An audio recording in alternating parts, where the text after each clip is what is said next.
Check, check, check. Vader Games in the building. Let me make sure I get these things cleaned up. Vader Games in the building.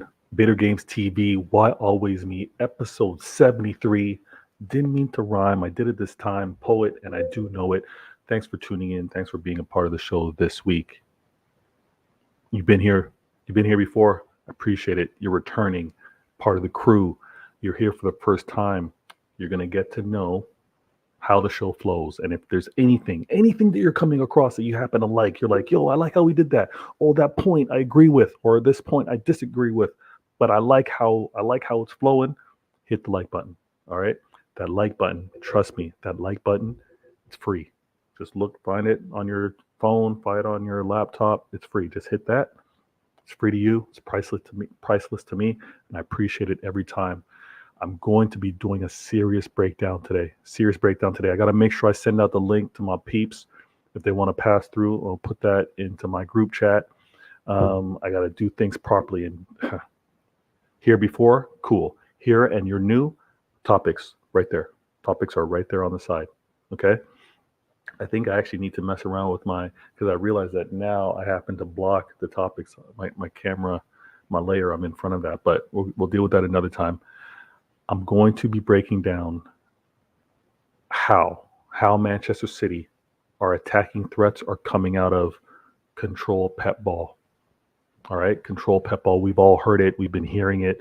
We're not the same with Holland. We're predictable. You shut off KDB or you shut off the supply line. City can't score. They don't have their threats. You also hear, City are missing. They are desperately in need of fast wingers. Fast threats along the sides. They don't have that anymore. I'm gonna point out the genius of what Pep is and what he's gaining from the players that we currently have. And again, it's not a matter of City seeing a gap and just going out and spending big in summer and January transfer windows. This January transfer window, who came through? Perone Maximo. All right, young talent spotted early. But that's how we move. It's not the big splash to get a player to fill a gap. It's not how we move. Pep is making do with what he has. And what he has are talented players, skillful players. And he's finding the right way to create the attack. And I'm going to point that out with our most recent match. The players have been in form. And I'm going to point that out. We got to do things right. So again, if you're new, I don't have the analytics on my screen. I don't follow it like that. But if you're here, please hit that like button. If you're new, subscribe. And we got to do this proper. I'm here based out in Toronto, and I like to show a little bit of where I'm from in case you've never been here before. And if you have, you're going to know this place. Legendary street. It's called Yonge Street, but peep this.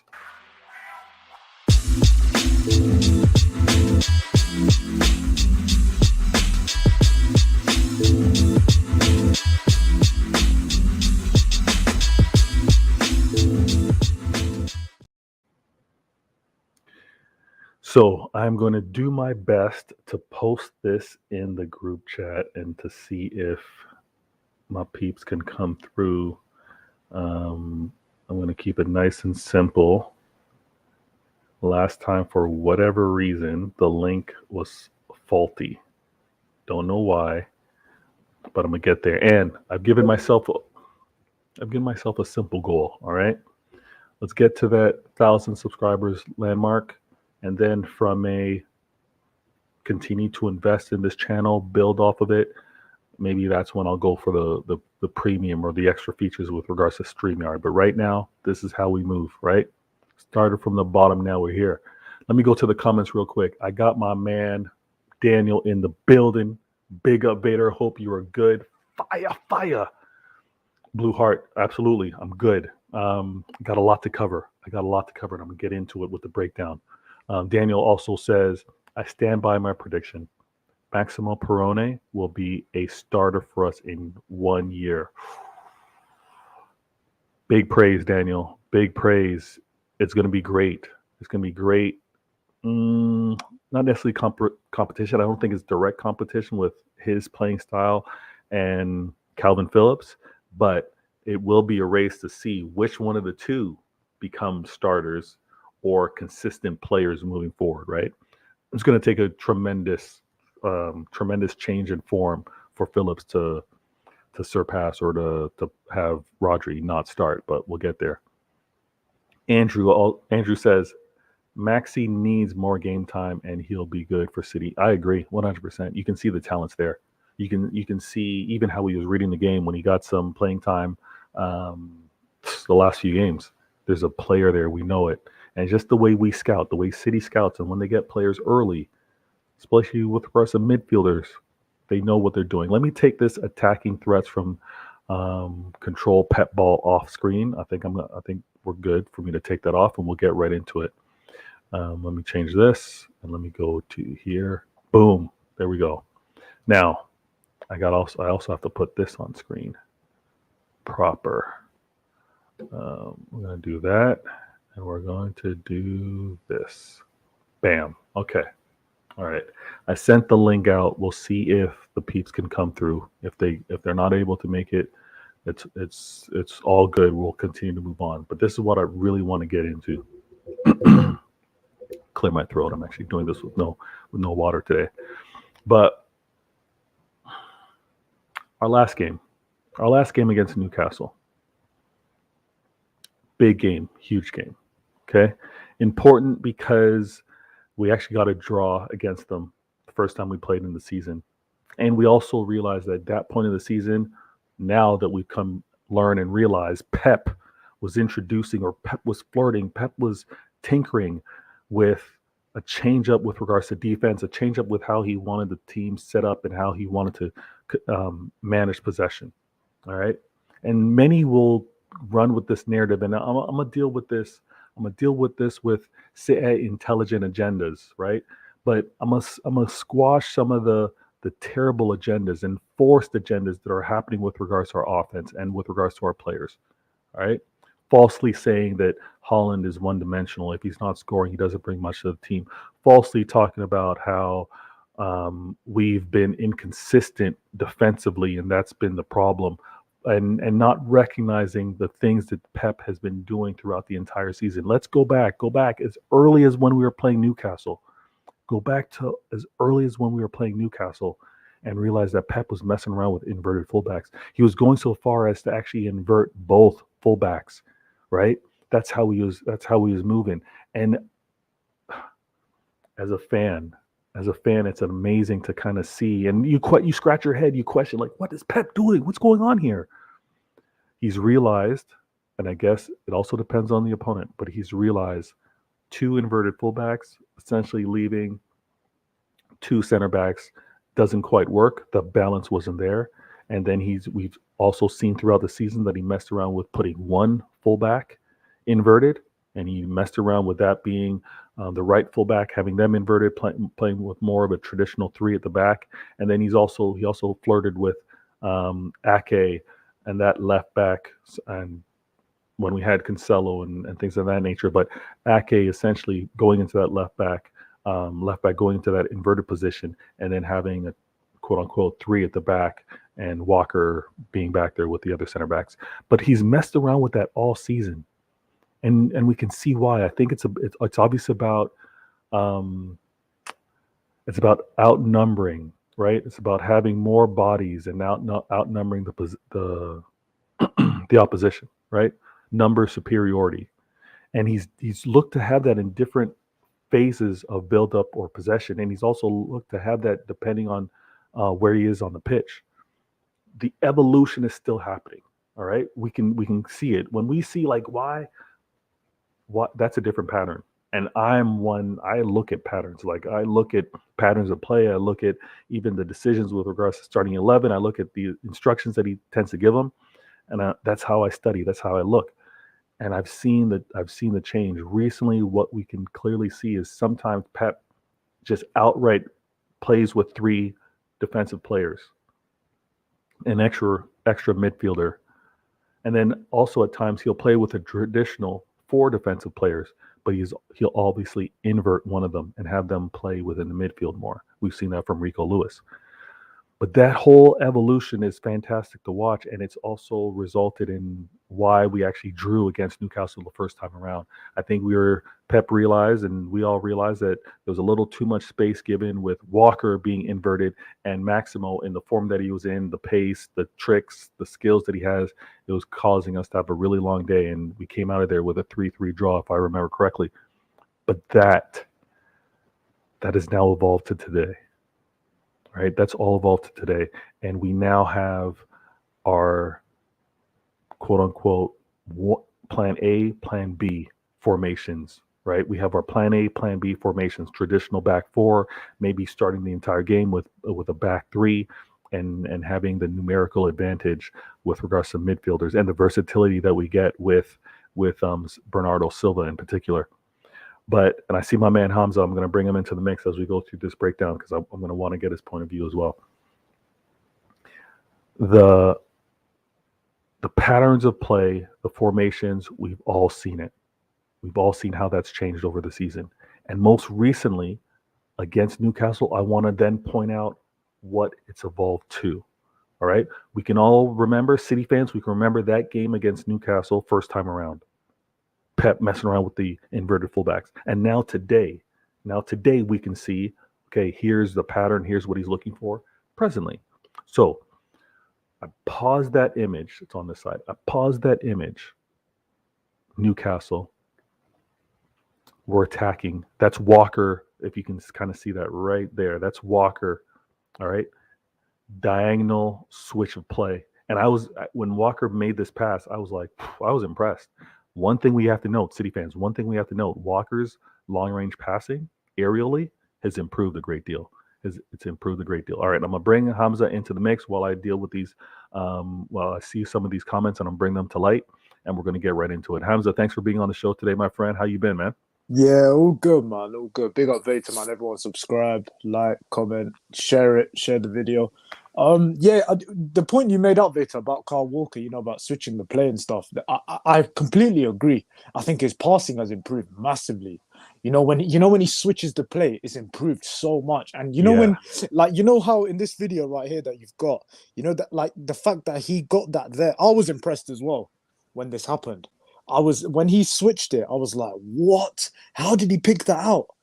Mm-hmm. Like, it was a And he very didn't good pass. hesitate. And he didn't Yeah, hesitate. You know how sometimes he kind of yeah, checks or he'll push the ball out to give himself some distance to walk yeah. on it or run on it. I was like, yeah, he didn't hesitate. And I'm He gonna makes it point look this so out. easy. He does. It's a part of the game that I have to give him props for, Definitely. because he's always been a solid defender.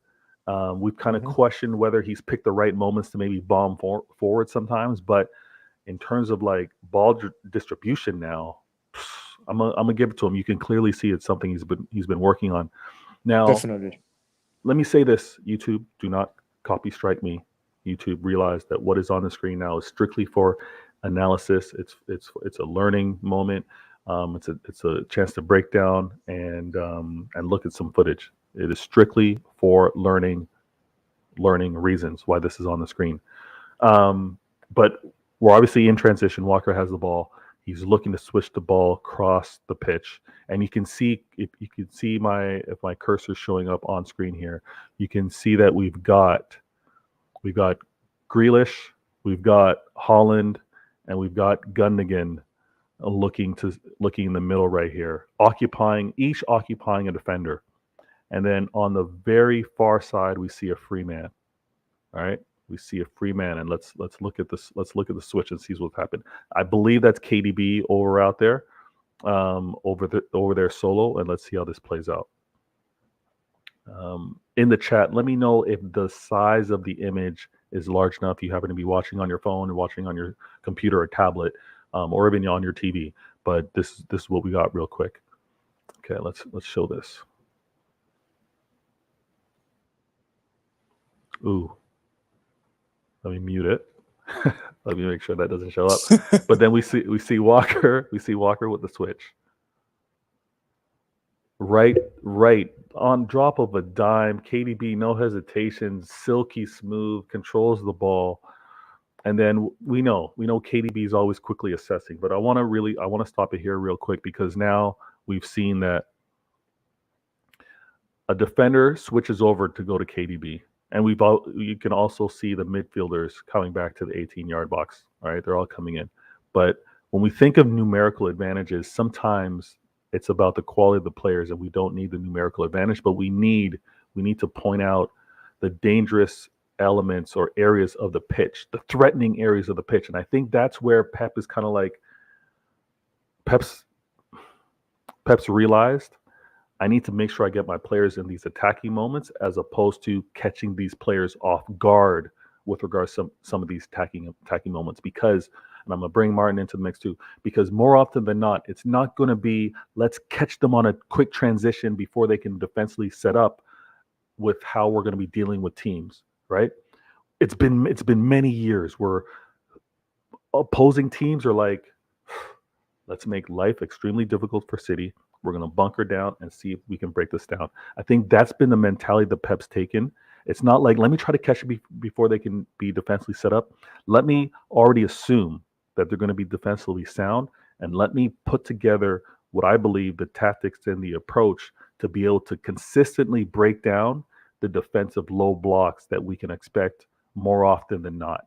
So this is a patient in the attack. We don't need to rush it, which has kind of caused many City fans to be like, I want the old style back. I want the attacking style when we were just bombing along the wings and we had the speed with Sterling and Sane, and we would have Foden just blistering up the pitch and we tried to catch them like that. Even with Aguero, we'd bomb the ball over forward. We just tried to catch them.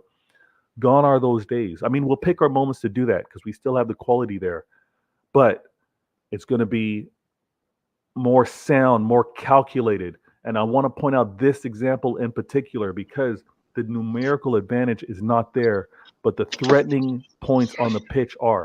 KDB's got the ball. Thank you for being on the show today, Martin. I'm not sure if you're able to see the image on screen, but I'm going through just... No, I can't fully see it, mate. Sorry. No worries. I'm going to be as descriptive as I can. Big up Martin, man. Yeah, large up Martin. So the ball's to KDB on the left-hand side of the pitch, the way we're attacking. And he's obviously forcing a defender to come guard him now. And now that's left Grealish in the middle with a defender. We can see him here. And then it's also brought Haaland and Gundogan in single space, 2v1 with regards to a defender that's onto them right now. KDB gets the control. Doesn't hesitate. He knows the quality he has. He whips the ball across into the 18-yard box. It's a high lofting one, and it goes high. It goes high, and it just is off target by Haaland. And I pause it here because if you're a City fan, and if you're not a City fan, maybe you're seeing it on some of the City fans that you happen to follow on their timeline. But there was amazing training footage of Haaland, Gundogan, Grealish, doing what looked to be crossing exercises, right? Balls being crossed into the pitch and how the players were running off each other and running into space. I saw that, and for me, I just instantly registered, and I was like, I saw this on the training pitch. This is going to be a goal. This is going to be amazing. It was just slightly off. But you can see what's being worked on in training and how they're executing in competition. And Haaland was just off with that pass, but where he occupied from getting that delivery from KDB and how he got into the air, he just missed. He just missed the pitch. Let me go to these comments real quick. Daniel says he wants Leao as a winger. He wants him to join. Interesting. Andrew, Who wants Leo? Daniel does. Oh, Daniel's going to be very upset then. He's got his hopes. I'm But not mad at that. I've always. I can categorically tell you now, Rafael Leao is not coming to Manchester City. No, Martin, that's what I think as well, because we've got Grealish. He's doing well. And, he's on form right now. Why would we want to get Leao when, Grealish is doing... If you want to build competition, fine. But if we bring in Leao, that's what, another 80, 90 million. He's going to want game time more. And that's going to make Grealish drop off as well. Like, it's not good. We should, No, that left-hand side... Well, it's not that. I got told by someone last week, and I did tell Vader this last week, Oh, that, what happened? that I got told that there was categorically no. They've looked at Leo, but that's all they've done. They There, just watched him. haven't they've they? just looked at him. They've just watched him as they watch 100 players. But Yeah. there is going to be no bid for Rafael Leo. The guy wants to stay in Milan. His agents come out and said he wants to basically stay in Milan. He doesn't want to come to England. Doesn't like the English culture and weather. And that was a quote. Why would I swap Milan for England? And the other thing is, the reason he's not signed a contract with Milan is because he wants Milan to pay the 18 million euros that he owes Sporting Lisbon. That got put out in cash because he cancelled his contract when, if you remember, a couple of years back when Sporting Lisbon had their big, when the fans raided the training ground, and a lot of the players cancelled contracts. He was one of them players, but Sporting Lisbon took him to CAS, and CAS awarded in favour of Sporting Lisbon. So that's what the hold-up is on the contract. He wants Milan to pay the 18 million euros. Okay, I respect that. I think, the behind the scenes, that level of detail, Daniel, Martin happens to know that, and I only knew that from him. But yeah, Leao doesn't look to be coming here, but that profile of player now, if I were to project, Daniel, I think that's the profile of player that you want to see added to City. Oh, I'm totally fine with that, mate. I get the fans want wingers, but other than Leao, we've not been linked with any wingers. Yeah, we haven't actually. We haven't. Yeah, no, it's true. Because wingers are not on the menu. Because you've got Alvarez, you've got Foden, you've got Grealish, you've got Mahrez. Where do you fit another winger in them for? Well, this is the part that's pretty interesting. Very interesting is that if we think of starter backup, terrible way to really break it down, but if we think of two per position, we've got Grealish and we've got Foden, or we got Foden, we got Grealish. Yeah. You can pick one or two, and then I think we've got Mahrez. And then what are we saying? Alvarez? Are those one and two? Well, you could use Alvarez in the front three. Yeah.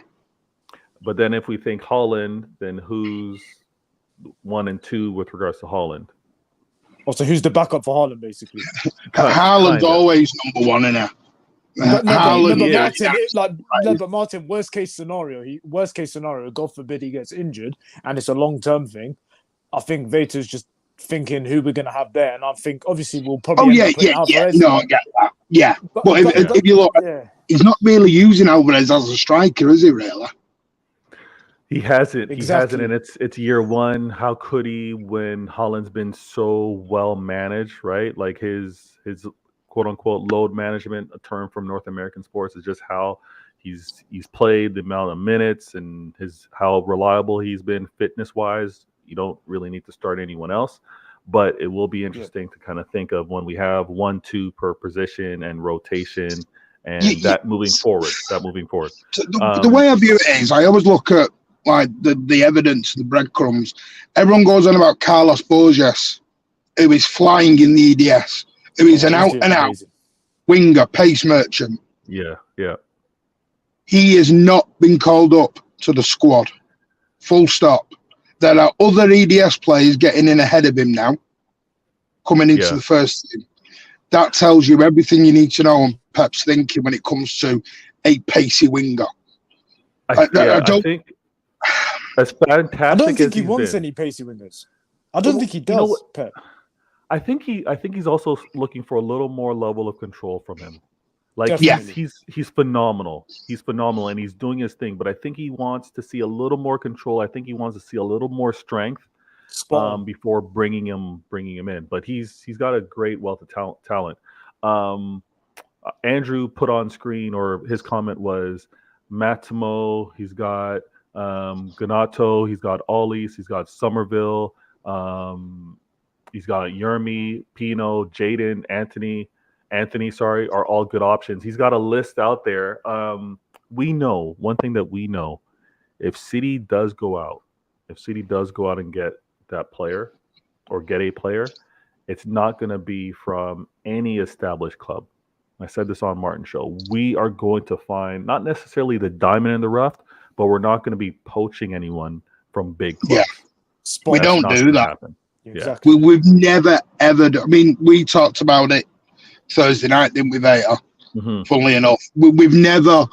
I mean, I've seen people get Pedri, go and get Gavi, go and get this guy. City don't go to Barcelona or Real Madrid or Bayern Munich. They don't do that. We never have done that. It's something we don't do. We go back. We go and get an Alvarez and turn him into a world-class player.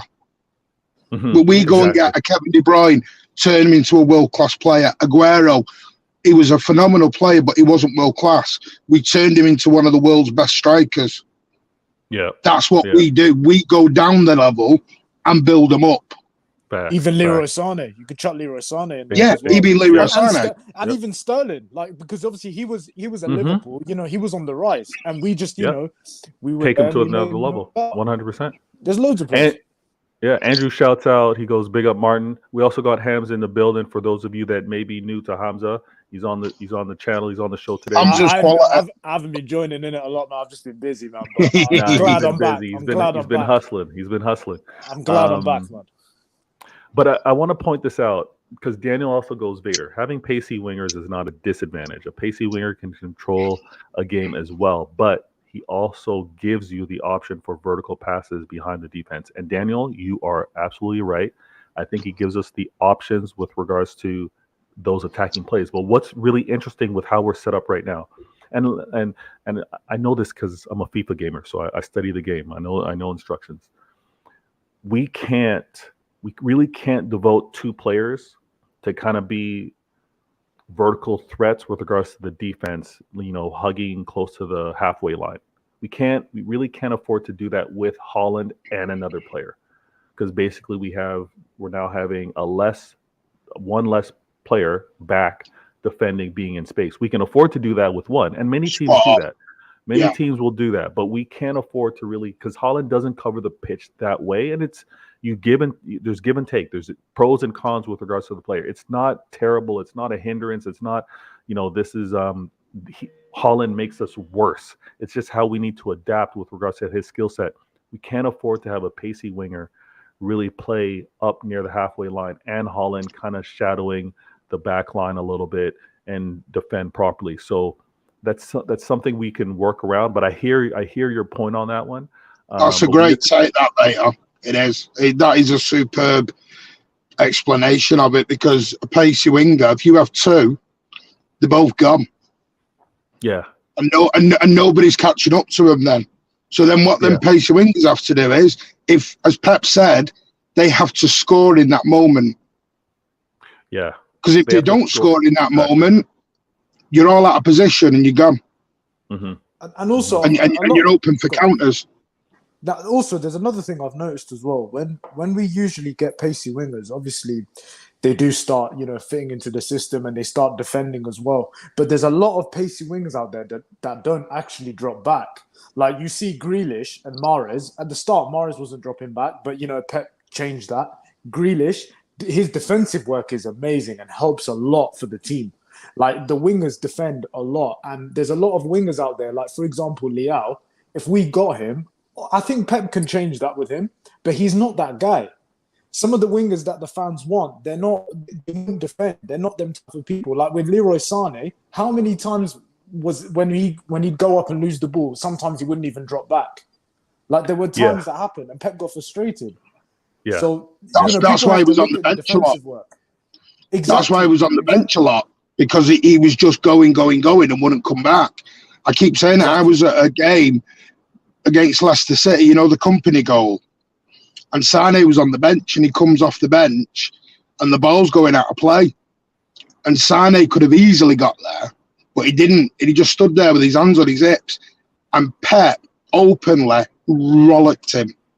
Absolutely rollicked him. And then it came out after the game, he nearly subbed him back off again. Mm. And that's the problem. It's not the pace of England. I mean, we've got that in Foden. Like you said, having one of them is great. That's why that front three with Grealish, Haaland and Foden, to me, is our best front three, because it's the best of all worlds. The control is Grealish, the directness is Foden, and you've got the killer in the box in Haaland. You've got the best of everything there. If you have a Sterling and a Sane, that's just pure pace. They're not going to come back. So, you've lost two players on the defence straight away in transition. Spot on. I want to mention this, and not to get too sidetracked, and forgive me in the comments, but have you noticed that? I noticed that us as City, when we have the ball, whether it's the first half kickoff or second half kickoff, we don't pass it once and kick it long. Like, that type of build up, or that type of, like, many teams will kind of pass the ball and then it's a long kickoff and they're trying to race to, is it to get a flick on, or to get, like the goal that was scored against Arsenal when they played Bournemouth, like that. It was like, I think 1-2 passes and they passed it long and they were already chasing them down. And like, we don't do that. It's something that I wanted to quickly put on screen. Like, this is more familiar with what we see from City real quick. Like, Haaland just kicks it back. I believe he kicked it to, looks like Rodri. Rodri kicks it back to the defense. Like, we tend to be patient that way as opposed to the kick long ball. And I just wanted to point that out. I want to point that out real quick. Now, good looks of City attack. I pointed out that example. That example that I showed against Newcastle was actually later in the game. It wasn't one of the first early moments. But I wanted to point out, just because I've been consuming, City behind the scenes video footage, and I think like many of us do. And I saw them training on the crosses and headers, and I was like, "Ooh, this is gonna be one." It just fell a little short, but I think we're gonna see a lot more of that pattern play. I'm pausing it here and I'm showing this strictly for studying and analysis. YouTube, do not copy strike me. But this is the ball where pass gets sent up, it gets to Haaland. Haaland controls it, and what we've been seeing, this lazy agendas, lazy talking points. It's gone to the point where they're just bad. They're just bad talking points about Haaland not being able to be complete with regards to City, being able to support with regards to the midfield, being a reason why we're conceding the way we do, being a reason why we don't have the control. It has nothing to do with him. It's not him in particular. It's not a fault with regards to having Haaland, having a true number 9. It's the same way we had to do things when we had Aguero. There's been a learning curve from across the board. We've got new players defensively playing in different positions. We've got a whole new system. Haaland is not the issue with what we've been facing with quote-unquote leaking goals. If you really go and look at the stats, we're not leaking goals. But it just looks odd that sometimes with regards to 1 or 2 attempts, first, second, maybe shot on target, we've been conceding. But I want to point out Haaland with build-up play, dropping into the quote-unquote false 9 or dropping into the midfield, he's showing that he has that level. He's showing that he can be comfortable and he can do what's asked of him. Here is an example of the ball getting to him, and what does he do? He puts it onto his left, and he's now getting the ball out to, I believe that's KDB. And this is another thing that I want to point out with regards to Pep control ball. It's not as frantic as it used to be in terms of like the bombing wingers, but we do transition, we do attack very well. And Pep, but one thing that I've learned this from talking with Pitch Points, Carl, I've learned this with talking with the Mancunian way with regards to Martin, is Pep doesn't want the disconnect from attackers and midfield and defense. It's a choreography. He wants people in step. He wants it almost like not necessarily holding hands, but everyone onto the same string. Like we move together so that there's no It's a gaps. symphony. There we go.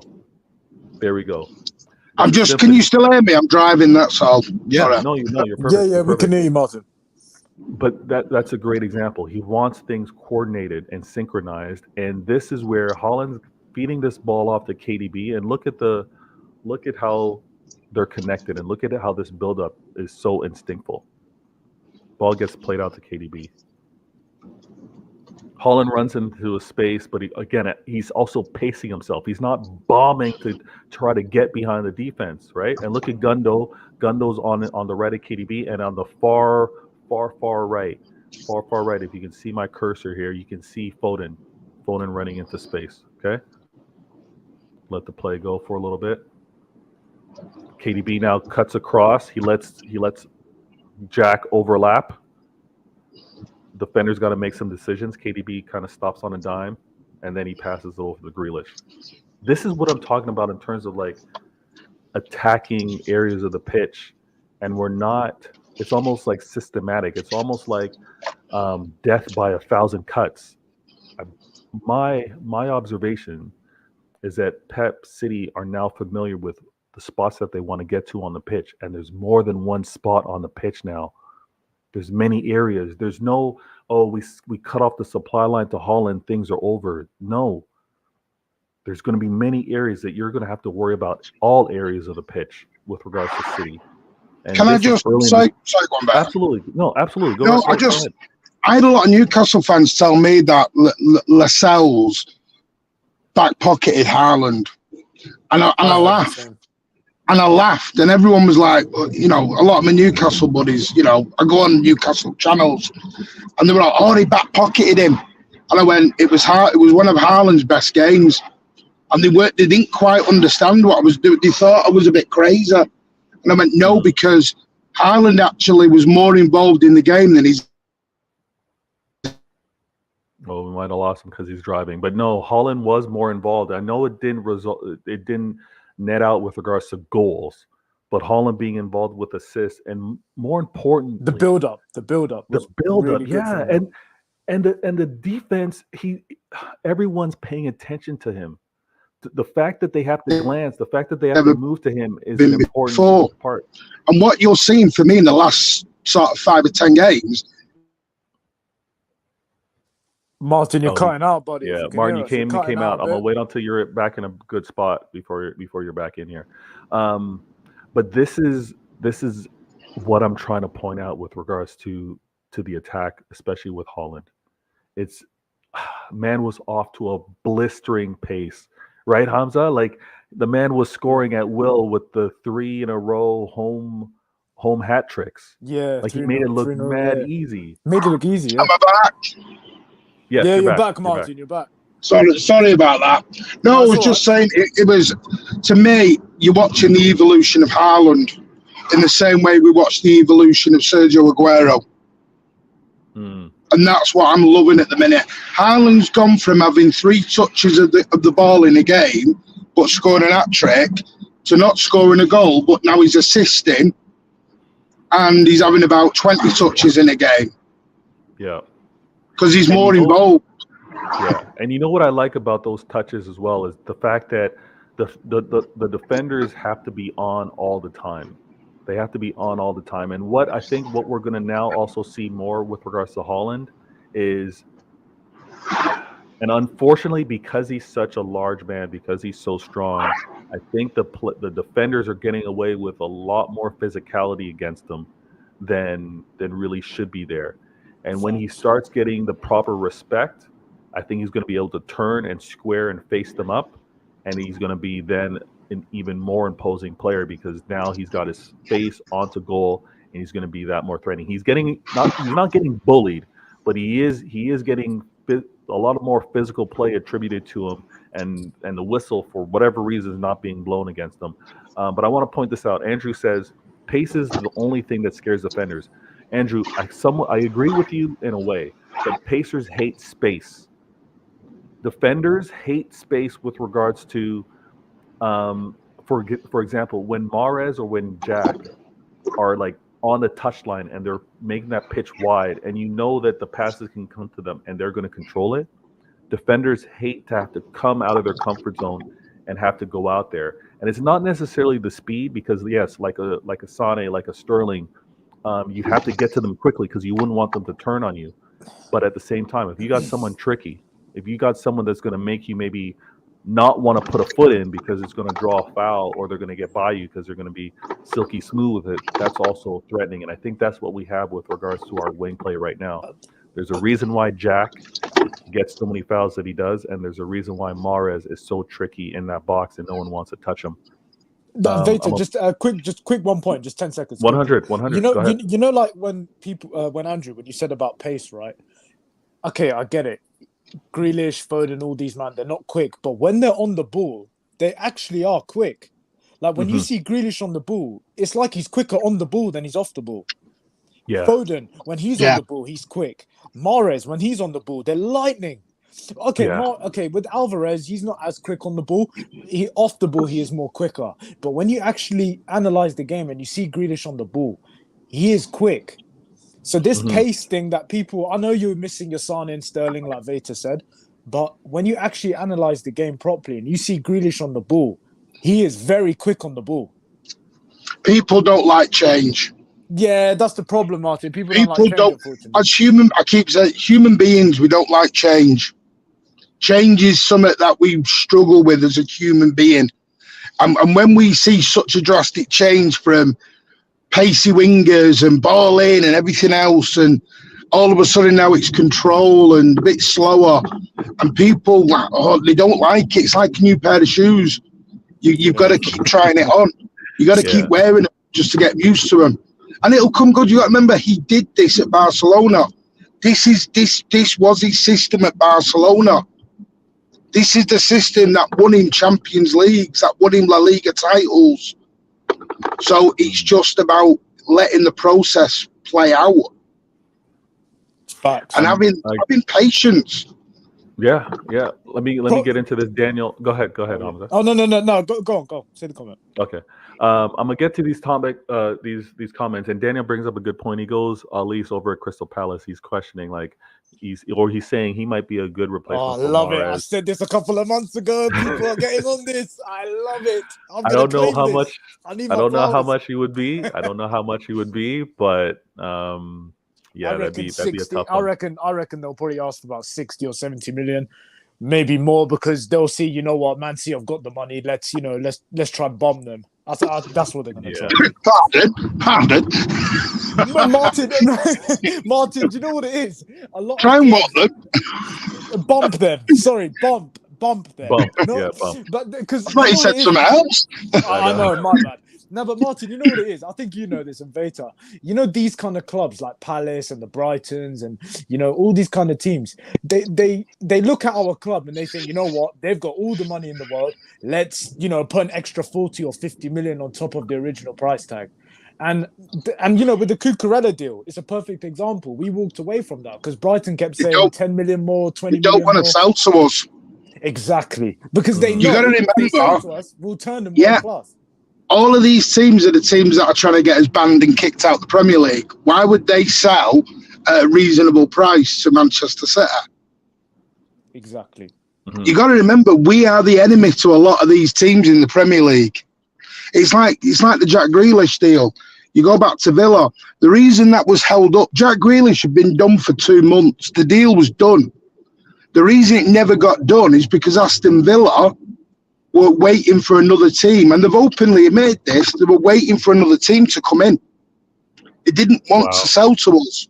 I didn't know about that. Their CEO publicly, openly said, I was waiting for another team to come in. That's why, remember, when Jack Grealish was still training with him at the training camp, and we were all going, they've accepted the bid, what's going on? They wouldn't release him. Yeah. I remember they were waiting for somebody else to come in. Yeah, because he was signing. I remember because he was in training and he was signing, you know, shirts from fans, and they were like, "Don't go to Man City," and he wasn't replying. He was quiet, and that's when I knew. I thought, no, but if you remember, 100%. A month before, outside the souvenir shop at the stadium, all his photos were being taken down. It was already done. They didn't want to sell to City, and that's the problem now. Within this league, we are the enemy of the state, really. We are the enemy of the state. They don't want us. They don't want to help us. Yeah.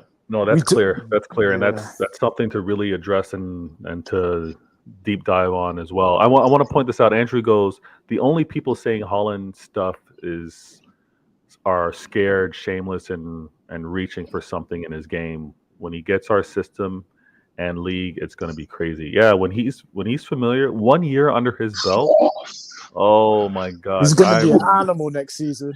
Can you imagine when we've signed the players we want and we've got a more youthful midfield? Oh my word! I just can't wait. It's going to be nuts. But we got to deal with this season first and foremost. So going back to this video on screen, and what I want to point out with regards to the attack is we saw the build-up, we saw the switch of play, we saw how Holland was involved with getting the ball out and now running into space. And what I want to point out is now where the ball is into this 18-yard box, and we could see defensively they're pretty sound. All right, defensively they're pretty sound, and we're gonna continue to have this play out. And just watch this. Jack squares up. All right, Jack squares up, sees the defenders as well as his teammates in the box. He flicks it above. He flicks it in the air. Again, training ground material. I'm watching this. I'm like, they've been training. They've been practicing this. I've seen the ball that. Gets thrown up. Yeah, the ball gets thrown up. Gundo kind of misjudged his jump. He's under the ball as opposed to over it, and he doesn't quite get the angle that he wants to put that on target. It goes over the net. All right? That's one thing that we see. Training pitch, worked on the training pitch, now brought to real life, brought into the game. Everyone's surprised. He's disappointed. The captain. A proper captain, not like Bruno. Now, sorry, I shouldn't. You have to throw that in. You have to throw it in, man. You have to. Any United fans watching this, hold that. Hold it.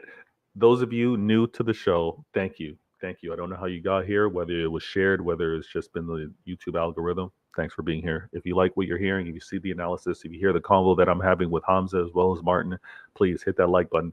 I often do my best to do 2 shows a week. This week was a little special. I've made a goal of mine to actually drop 7 videos this week. 7 videos. If you know why 7 is so significant, you know why I'm dropping 7 videos this week. But we've got this, and if you're new, hit that subscribe button. All right. Now, another example of good looks out of City's attack. This Pep control ball, not the bombing along the wings and try to just get into the defensive end, the final third as quick as possible. But we've got to point this out. We've got to show this. And I hope you're continuing to enjoy this breakdown. But the ball over to Foden.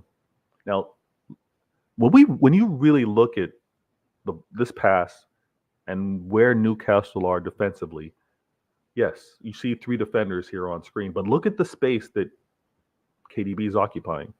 It's got a good gap. There's a good gap of space there. You can see the ball could be maybe played over top. It might be a little challenging to control, knowing that 2 defenders are going to be racing on you and you're going to have the keeper maybe running to close you out. But Foden, ball control. All right.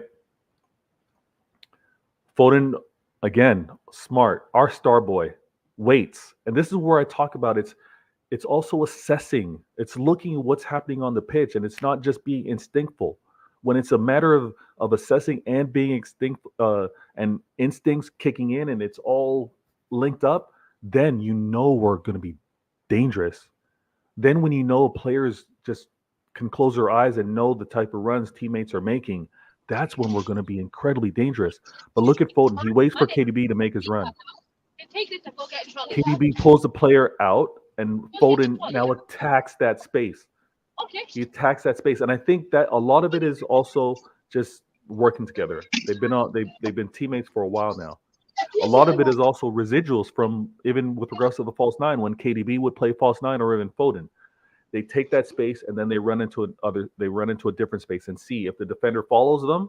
There's a gap. If the defender does not follow them, there's the pass, right? It's a lot of those things that happen between teammates and between the game. But Foden, and this is where I'm talking about being tricky. It's not necessarily being fast, right? And Hamza and Martin mentioned this.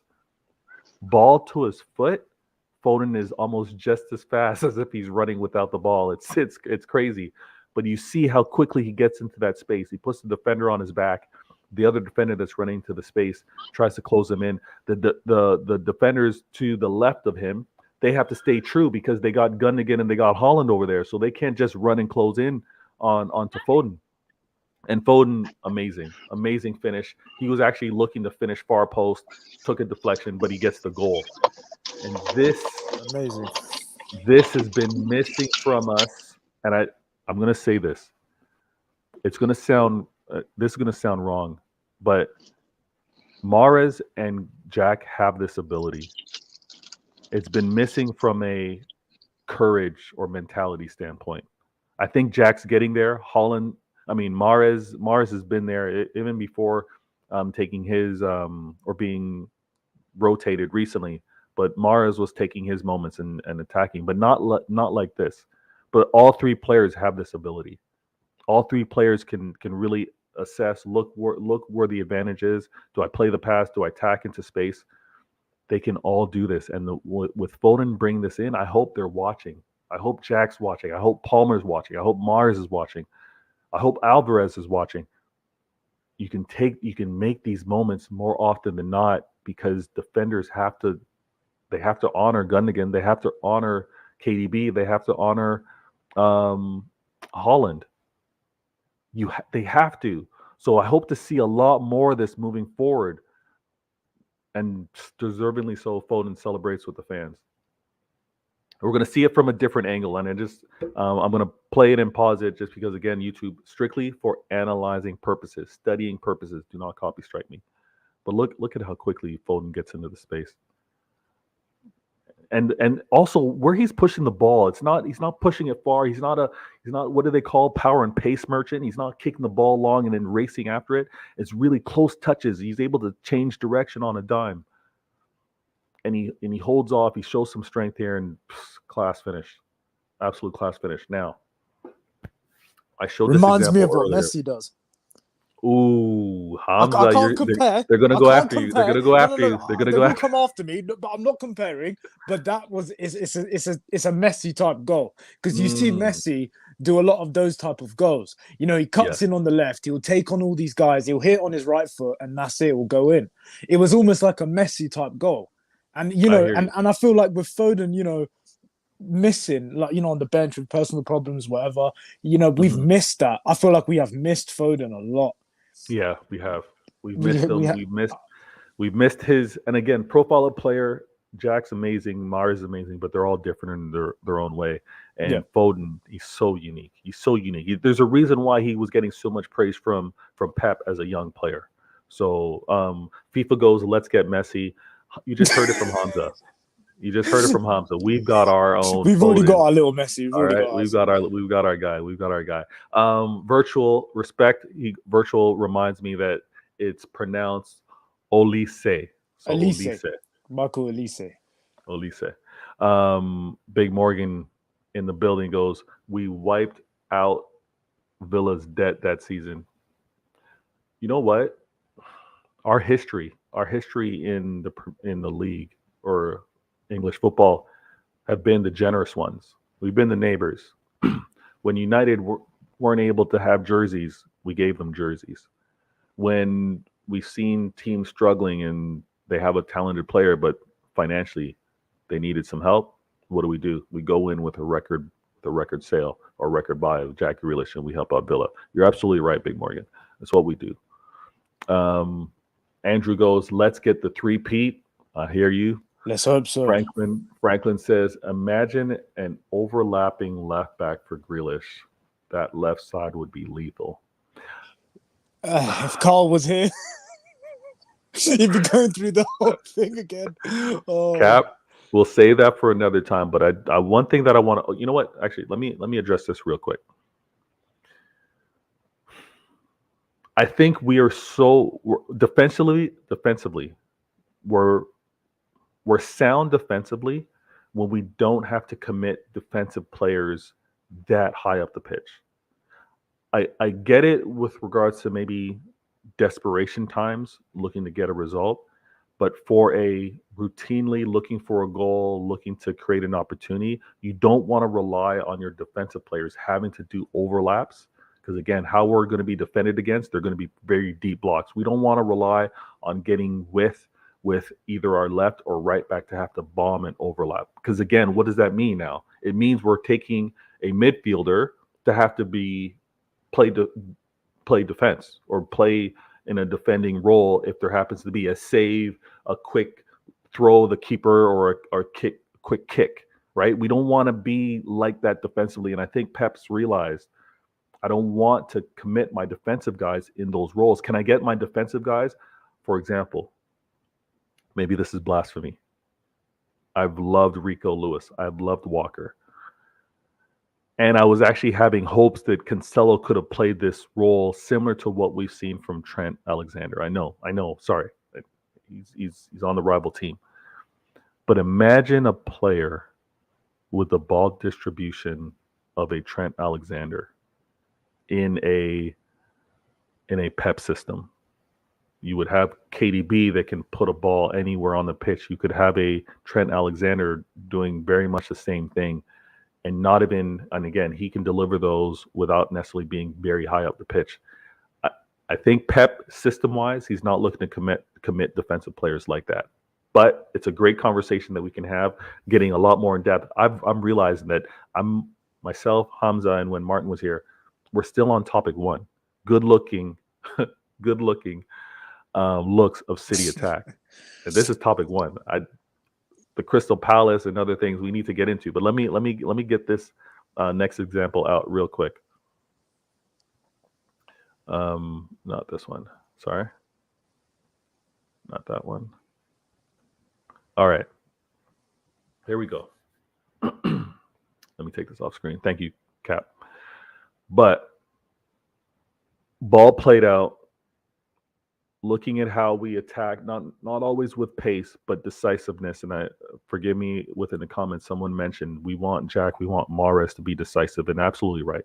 At times when they were a little too lackadaisical, when they weren't looking to maybe create an opportunity or create pressure on the defense, that's when we were getting really frustrated. But we're not seeing that now. Definitely not from Jack. Jack's like, oh, I'm defended one-on-one. I'm taking you on. Oh, I see you got another center back in that box. I'm not really going to take this on. I'm going to wait for Haaland to maybe get in space. I'm going to wait for Gundogan or KDB to be here in support. I'm going to wait for Ake. And yeah, we're now going to attack as a group. That's something that I, myself, and I think many City fans have kind of calmed down. We're now patient. We now realize patterns of play. Here's what's happening now. But let me point this out real quick. It happens to be a 1-0 score here, but I want to show this. And let's watch this. Jack with the ball. Again, behind his defender, he's already looking up the pitch. You can tell that he's glancing at Haaland. He's looking at the keeper. He's looked at that center back. Continues to attack. And now this is what I absolutely love and what I know every City fan are going to want to see more of. And again, I did this pitch on my last show. Pep, I need 10 minutes. 10 minutes of your time. Elevator pitch. Maybe we can talk over lunch. I can draw things out. I know I can be part of your coaching staff. I know I can draw up some plays for you, Pep. Just give me 10 minutes. There's a couple things that I've seen, patterns of play that I think could be introduced with regards to how Jack, Mahrez, Foden, Haaland have been playing. I think there's a couple things that can be routinely done. I need 10 minutes of your time, please. Those of you, share this. Get this in front of Pep in some way. I know he's got a burner account. He's definitely got a burner. I'm gonna, you know what I'm gonna do? I'm gonna retweet. I'm gonna tag Pep. I'm gonna say, please watch this. I need you to watch this, Pep. Please, Pep. 10 minutes of your time, Pep team, whatever. I need 10 minutes. But I want to point this out. When we see Jack taking on the defender, and if he gets past the defender, the defender is still with him. Once Jack is coming across that pitch, he's got so many options. And we know he keeps that ball so close to his foot. It's not like he's pushing it long. He can slip in some passes. If Haaland in this instance decides to cut left, like go across that defender, Jack could slip that ball in. If Haaland decides to go wide and maybe pull that defender and maybe midfielder away, there's that gap that Jack can run into. But this is what I'm talking about with regards to Jack in that midfield going across the pitch. And we used to see this from Sterling in a way, but didn't have the same close dribble like this with regards to slipping in some passes. But Jack has a way of keeping those feet long behind him to maybe be clipped and get called for and get dragged down, winning a foul, or even to be able to slip in some passes. And here, he gets a pass off to Haaland. Haaland's got two defenders' attention. That's clear as day. We can see that. And what does that do? That then puts one defender to have to mark what looks to be Foden and Silva over there on that side. Ball gets to Silva. Silva one touch. got away from him, but he got the goal regardless. And that was also Jack attacking space, Holland holding, being able to play the ball off, and the quality of Silva that could have even been slipped over for Foden. All right. These are the attacking spots that I think can be routinely recognized by our squad and puts the defense under um, tr- tremendous pressure. And if they're going to continue to concede and want to defend in their 18-yard box, we're going to do this to them. If they decide to kind of push up, now a counter is now we can look to slip the ball to Holland a little more. There's a little more of a gap for him to now get behind the defense and maybe him attacking the net. There's so many counters or plan A versus plan B. And I love to see how we've evolved and how we continue to evolve and where we're going to get to. This is just year one with these guys. All right. This is year two for Jack, but this is year one for Holland. This is year one for Alvarez. Our attack is going to be dangerous. And we're gonna be better. We're gonna be a lot more sound defensively because of it. Let me go to these comments, and I know I got behind a little bit, but Big Morgan, Andrew goes, thank you, my friend. Andrew goes, hit that like button. Thank you. I hope you guys are enjoying what's being broken down. I can't believe we've done this topic one, but if you're enjoying it, it's all good. Cap goes, been waiting to see Foden on this right wing, finally able to get it now. And this is a crazy thing. If we got Foden on the right wing, we got Jack on the left wing, we got Holland. When does Alvarez get in there? When does Mahrez get into there? Right? It's a good problem to have. It's a great problem to have, but there's going to be things that we're going to have to see from everyone challenging each other. And we're going to get different attack options with Alvarez, as well as with Mahrez on that pitch. Beat goes, exactly, ball on a string. Foden, man's dangerous, quality, unmatched. Emmanuel goes, hi citizens, my guy Emmanuel, thank you. Big up Emmanuel, man. Cap goes, I think we would have still scored without deflection. Pope was already beat on a replay I watched. Yeah. No, Pope was going to be beat that far post. I know you're getting to that goal that that Foden scored. I agree, 100%, man, 100%. Quality play, bro. We have Bournemouth from financial issues when we bought Ake. Exactly, we saved Bournemouth. Another thing, we're almost like we're kind of like Robin Hood, but we're not stealing. We give, and we help others. It's just the generosity that we happen to have as City. And again, we're not going to big clubs. We're also not doing what, you know, at their time, what the big clubs used to do and poach from their challenging teams. We're not going and taking a star off of one of our close competitors. We're not doing that. United would often go and just pluck a star from a rival and obviously strengthen themselves and then hamper that opposing team. We're not going out and getting a Van Persie from Arsenal, and we're not doing any of that. We're almost like It's like Batman and the Joker. We were Batman at the start. We were helping all these teams. We were nice to everyone. Pep. I would say Pep wasn't as arrogant. Now we've turned into the Joker, where we're almost like a villain now. You can see Pep in the press conferences as well. He's turned into a villain now. He's taking the mick. He's being sarcastic, and I love it. I love it. You know what? I think I hear that analogy. But it's almost like I watched a lot of kung fu movies growing up, right? So it's almost like the kung fu movie where the hero kind of like gets cut for the first time, or gets beat up, and you're like, oh, I thought this was an honorable thing that we had going on here, and now you're gonna get the worst of me. It's kind of like that. Like Pep's been nice and calm, but now he's throwing out those jabs, and he's like doing like the art of war is how he's moving. When he dropped that Julius Caesar quote about there's no friends, there's just people of interest, I was like, yo, art of war settings right now. I absolutely love it. Now, I love it, man. I love it. I hope you guys enjoyed that breakdown with regards to attacking spots. There's more that I can actually do, but I want to be aware of the time, and I want to be sharp with this. We got to talk briefly about this Crystal Palace, and I'm just going to point out real quick. I just want to point out how important the game is.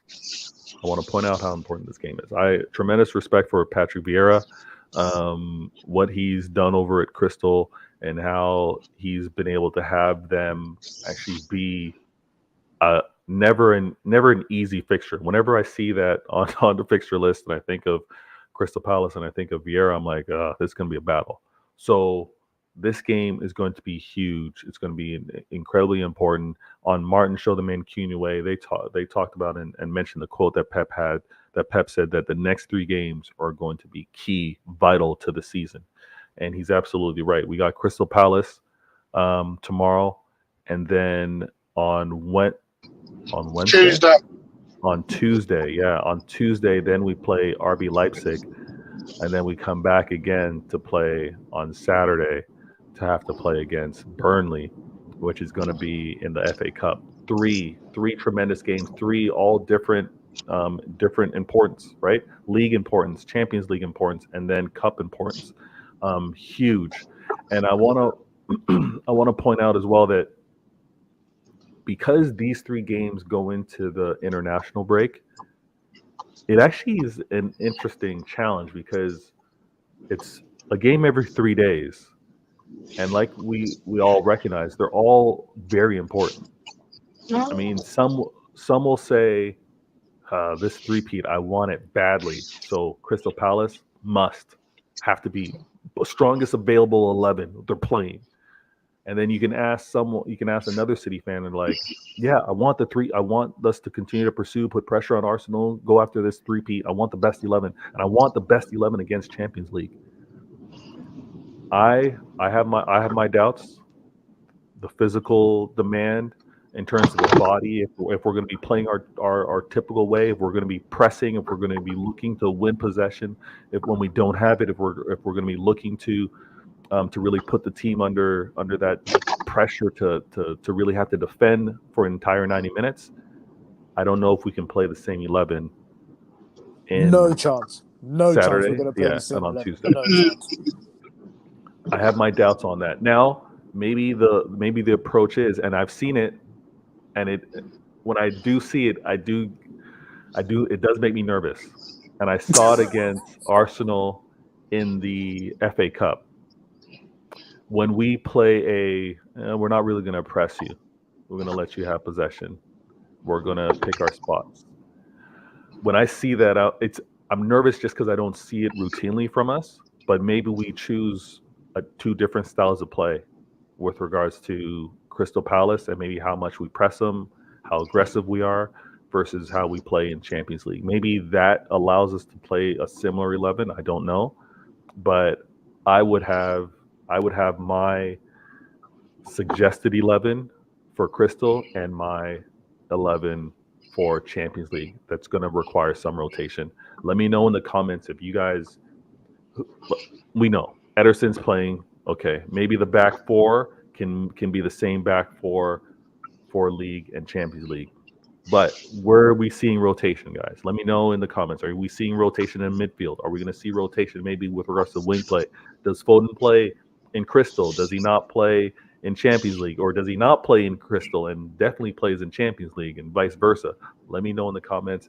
I'm gonna throw this to you, Hamza. Who is the I would actually save you for Champions League? Or is there a player that, you know what, I need to see you play in league play and Champions League? Where does that kind of fit for you? I think for the player that will save, I think, in my opinion, will be Mahrez for the Champions League. I think, he's proven it, throughout the years.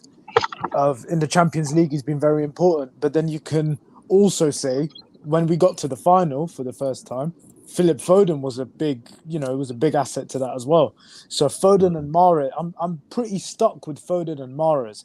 I think with the Palace game as well, I think we're going to end up rotating. I think it's going to be the wingers. I think the midfield will stay. Maybe, Bernardo Silva might drop out for Gundo, or Gundo might drop out for Bernardo. That might happen. But I think the wingers is going to be the ones that change. I think, in my opinion, Grealish is going to start both of them. I think Pep's going to keep Grealish on the left. I think he's going to rotate Foden and Mahrez. and Alvarez will possibly come on. You know, if we're 2-0 up or 3-0 up, he might take Haaland out and then put Alvarez on there and just whack him up front. That's what I think. Obviously, everyone else has an opinion, but I think Mahrez is the go-to for me for Champions League. I'll for be honest. Champions League. So I've been messing around with this, and every time you kind of close your eyes and you think about it, it's something different. But I think I keep seeing Haaland, Grealish, and Foden versus Crystal. But then I see Foden, Haaland, and Mahrez versus RB Leipzig. I don't. Yeah, that's a good shout. Actually, you know what? He might end up doing that as well. I don't. You know what? Pep could do anything, right? So we could all have our different 11s. That's the crazy part. FIFA keeps telling me we need to Palmer needs to start, and he keeps messing with me. You know what, FIFA? Give me your front three. Give me your front three. I want your front three for Crystal and your front three for RB Leipzig. But then when I think of the midfield now, I think he plays Gundo. And you guys are gonna hate to hear this, but I think he plays Gundo, Rodri, and KDB. Yep. And then he plays Champions League. He plays Silva, Rodri, and KDB. I agree with that. So Silva gets the rest. But he could also choose to play Gundo, Silva, and Rodri, rest KDB in Champions League. And then I don't know. I don't know. But you know what it is, Vita? Even he might end up, but you know what? Pep might do a madness, yeah? And let Rodri rest and put Calvin Phillips there. You know what I mean? Exactly. You never know. Exactly. And you know what? You never know with Pep. And this I mean, Martin's gonna hate me saying this, but Calvin should be able to be trusted to play against Crystal Palace. I think so as well. Like, Martin, what do you think about that? I'm gonna stick to what I said on Thursday night. I don't think you'll see a lot of rotation. Full stop. There doesn't need to be rotation. They've had a week off. They've not had a midweek game for a couple of weeks. They're all rested up, and then they're going to come back, and then they're going to go to. If you start resting players, they're going to end up. Some of them are going to end up on a 3-week break, and that's no good either. No, but exactly. Okay, so exactly that. So because there's going to be that international break, you would maybe argue that everybody don't need to rest. No, but not that people need to rest, but wouldn't everybody need to touch that pitch because some players wouldn't have played for almost 3 weeks if they don't touch the pitch? But you could also say, because it's the most important time of the season, we need to get our full 11 and make it the secure full 11 now going forward. That's true as well. You got to remember, he spent a lot of our season has been because of all this rotation. You go back to the Newcastle game when that clean sheet got kept at full time. All the back line together as a group and Edison all hugged and embraced on their own. That back line. The trouble is, we've said it before. It's all the rotation and all the changes that. I think we lost him. I want to point this out. FIFA goes Palace. He wants Jack, Haaland, and Palmer against Palace. And then against Leipzig, he goes, I want Foden, Alvarez. Doing stuff that keep dropping points or we keep making silly mistakes because he wants so. Yeah, no, Martin, you're kind of jumping in and out. I think Martin's gonna lose. No. Do you know Martin? He's gonna lose it when he hears about the Leipzig one. He's gonna say, "Where's Haaland?" I know. FIFA, man. FIFA's all over Martin, the place. he said for Palace, he wants Grealish, Haaland, and Palmer as the front three, and for Leipzig, he wants Foden, Alvarez, and Mahrez. Cole Palmer isn't being involved in any of these 3 games. Sorry, FIFA, but he's not. He's just not. This is not the time of the season to start playing these games. Yep, definitely. We have spent the whole of the season rotating like this. This is the time now to get your head down, full 11, and start hitting the rails. So this is where the rubber meets the road. Martin, if I hear correctly, you're telling me Palmer doesn't touch the pitch anymore.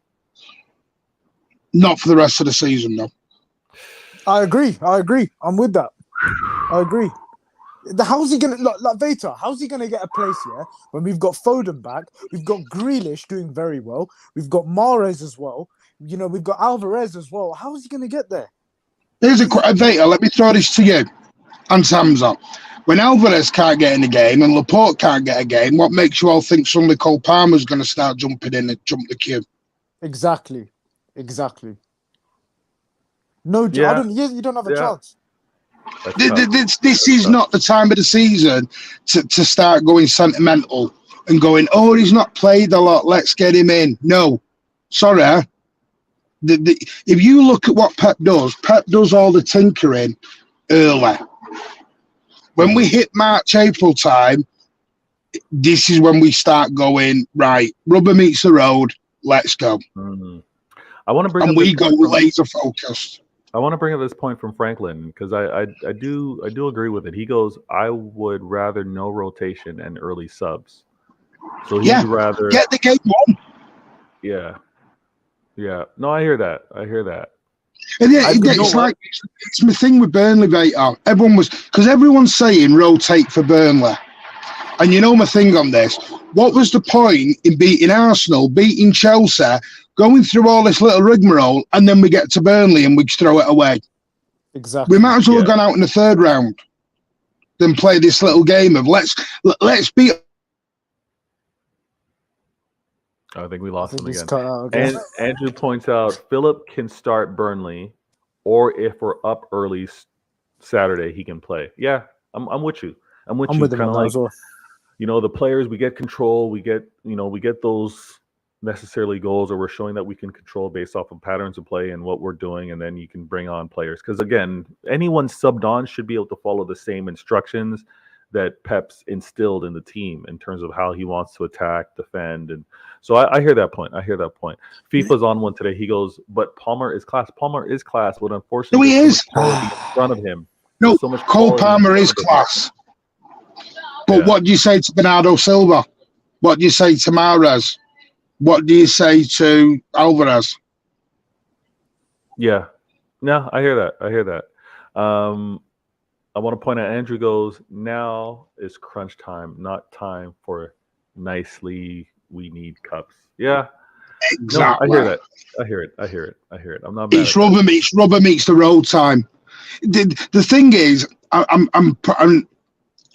probably, I know you laugh every time I mention about the FA Cup and all that, but my whole point is, if you go back to Arsenal, go back to Chelsea, didn't really play weakened teams in them.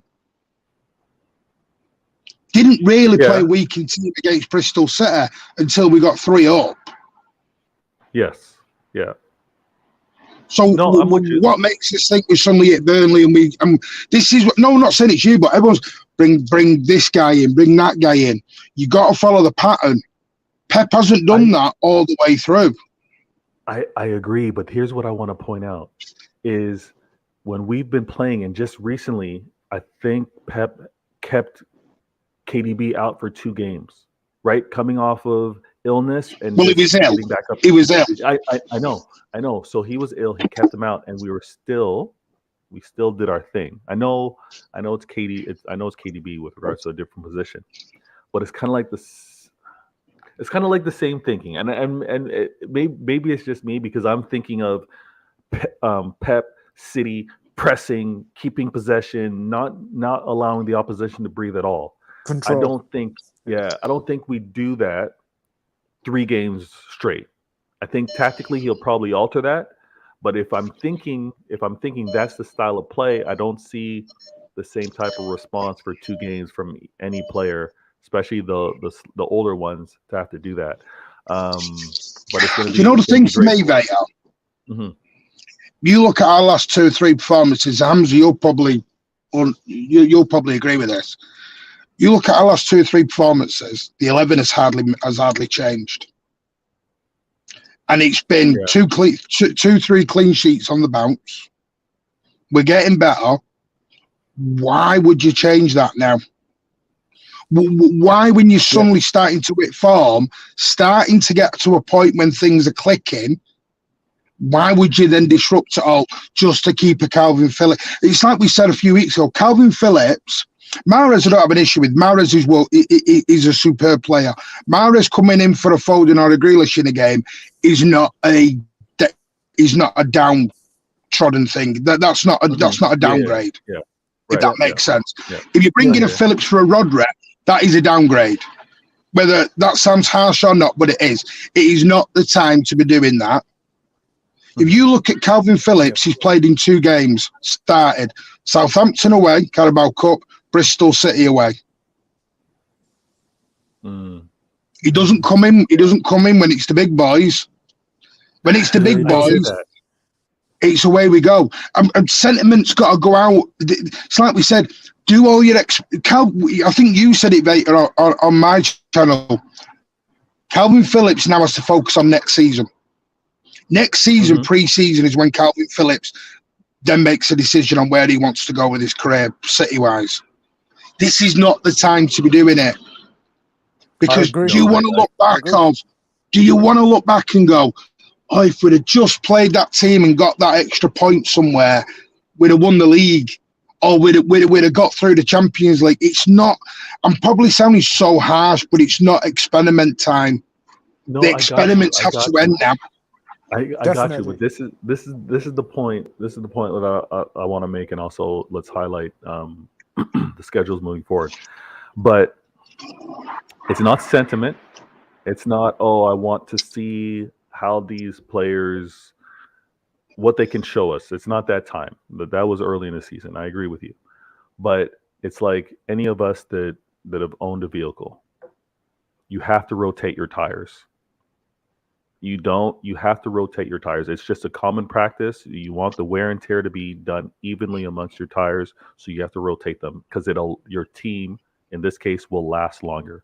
The trust amongst the players with regards to having to draw on them later in the season is going to be there. Your car tires will last longer if you rotate them. I think I'm going to have to check my car tires. I ain't rotated them in a long time. You just reminded me now. I'm going to have to check that after this. Make sure to check that at the very least every 2 seasons, like not seasons of sport, but yeah. But I want to point this out because we know that's so funny. We know that Rodri can't play every game, Martin, right? So it's not necessarily about experimentation with regards to Phillips, but we know that Rodri can't play, and maybe it's Rodri plays 60, 65 minutes, 70. He gets subbed off. We got Phillips. When was the last time Rodri played? When was the last time Rodri played? Sat there. It's been a week. Yeah. But we can't. But yeah. But all I'm saying is, if we can have, we can't play him every game. If we can, even though I get Martin. I get what you're saying. It's been a whole week. They're rested. I hear that. I'm with you on this one. But if we keep playing him every game, 90 minutes, he will get injured. God forbid it doesn't happen, but he will. Players will get injured. I get it, but Calvin, I get it, and this is. I'm probably sounding so harsh on Calvin Phillips. Calvin Phillips he's not ready to come in and play Champions League football. Yeah, you're right. He's just not. He's not ready to come in and play Palace away. Palace away is going to be very hard. They are going to be dogged. Patrick Vieira is fighting for his job. Yeah, that's a good point. And every time we play someone who fights for the job, what happens? Steven Gerrard was fighting for his job. We went to Villa and Villa turned up the best performance. Yeah. The Everton, Frank Lampard was fighting for his job. If he'd have got beat at the Etihad, he'd probably been sacked a lot earlier than what he was. And he brings his Everton team and scraps out a 1-1 draw. Yeah. Don't look at tomorrow as like, oh, it's guaranteed 3 points because Palace are on a bad run. Palace are going to play tomorrow like their lives depend on it. Yeah. And my issue with Phillips, it's not so much Phillips, it's more protecting the lad. Because you know, right now, if Calvin Phillips comes in tomorrow, sorry, I've just got a rally car next to me. If you get Calvin Phillips coming in tomorrow and we get beat, what will happen with all the fans? He'll get blamed, and that will kill the guy's confidence right out the chute. Yeah. I'm not saying don't bring him on. Just get the game won. Get the game won and then bring them up. Get the Yeah. job done first. It's a fine line with rotation and instilling and giving player trust so that they can build off of that. These guys are killing me in the comments. Bebop or Beat goes, make sure the tires are inflated to manufacturer's PSI. Big Morgan goes, Vader's tire kicker. Oh my gosh, these guys are killing me. If there's But, any tyre companies out there in Canada who want to sponsor Vader, you just hit him up. Give him all your email address, Vader, and you'll get sponsors. You'll get them all. I can think of the segment right now. I can have a moment where we talk about subs, rotation, and Well, tires. it's that on Manscaped. It's that on Manscaped. Which one do you want? Do you want to be shaving a Kiwi? Do you want to shave a Kiwi on air? I'm not doing that nonsense. Get your Kiwi nice and smooth. I'm old school. My Bond heroes, they had hair on their chest when they were. All right, whoa! We don't know where this is going now. No, we don't want to know. No. We've gone from tires to body hair. Old school Bond heroes. But no, let me take that for another time. This Vader, sorry, quickly, just to disturb you. There was one comment I saw. I think the guy was talking about Calvin Phillips, about saying we're being a bit harsh on him or something. Yeah. So Yeah, Cap, this one, that's that's the it. point I was gonna. So I think judging Phillips right now is too early. The injury and the World Cup affected. No, I agree. He just looks like he lacks match fitness. He has a wicked right foot. Thinks we will see it more next season. At 100%. We all, and I believe it was on Pitch Points. I think it was also on Mancunian Way. Proper assessment, proper look at Phillips and what he could mean to the team and the type of profile player that he was. I think a lot of those things they didn't make it for the great debut at City for year one, but not many people, especially in that position, have a great year to start. We can all remember how much I'm sort of doing it. Yeah, I'm sort of doing it to protect. You are. But I'm doing it to protect it. It's fun. Because I have seen City fans on social media this season. I'm telling you, we draw tomorrow, and the Pep out brigade will be on. Yeah, I know, it's sad, unfortunately. Yeah. I'm not sure about this comment, but Beep goes, Martin is the Vin Diesel of Manchester. Yeah, because of the rally car next to me, the Fast and Furious. Got it. But with that point, got John Cena next to me. Oh God. Now, but with that point, with the Calvin Phillips thing, I don't think necessarily we're judging him. I just think, as Martin said before, this is the time now where, it doesn't matter now. We have to win these games. It's serious time now. No experiment time. I don't think we're not harsh on Calvin Phillips. I think the other people in the fan base are, but we understand. The sensible fans understand that, it does take time to adjust. It's fine.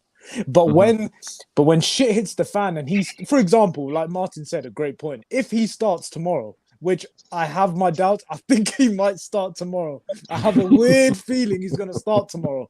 But if he starts tomorrow and we draw or lose, everyone's going to say, right, he needs to stay on the bench now. He's not playing no more. And Martin made a very good point as well. About protecting him. It's about protecting him. Yeah, no, I get that point. I get that point. I want to. Same with Parma. Parma. It's just not the time to be throwing these lads into. But Pep's comment. Just remember Pep's comment. These 3 games define our season. That tells me Pep is looking at these 3 games so important now. Yeah, definitely. Pep is not going to sit there going, I've got a feeling I need to throw him at left back and maybe I'll try him at right back. Pep ain't thinking that now. Pep's thinking these 3 games will define us. Yeah. Because I said it to you last season. What annoyed me so much was, maybe it's because I travelled down there, I don't want to go all the way to Wembley in a semi-final and stick out a reserve team. Yeah. I don't want to do 100%. that. I don't want to go to Wembley, stick out a reserve team because we've got Real Madrid 3 days later. No, we're gonna save this. We're gonna save this for another time. And those of you in the comments, it's dying to jump on me about this. Because here's the thing. Martin keeps bringing this up, but I am a firm believer that had Pep not done that, we're looking at a different end to the season.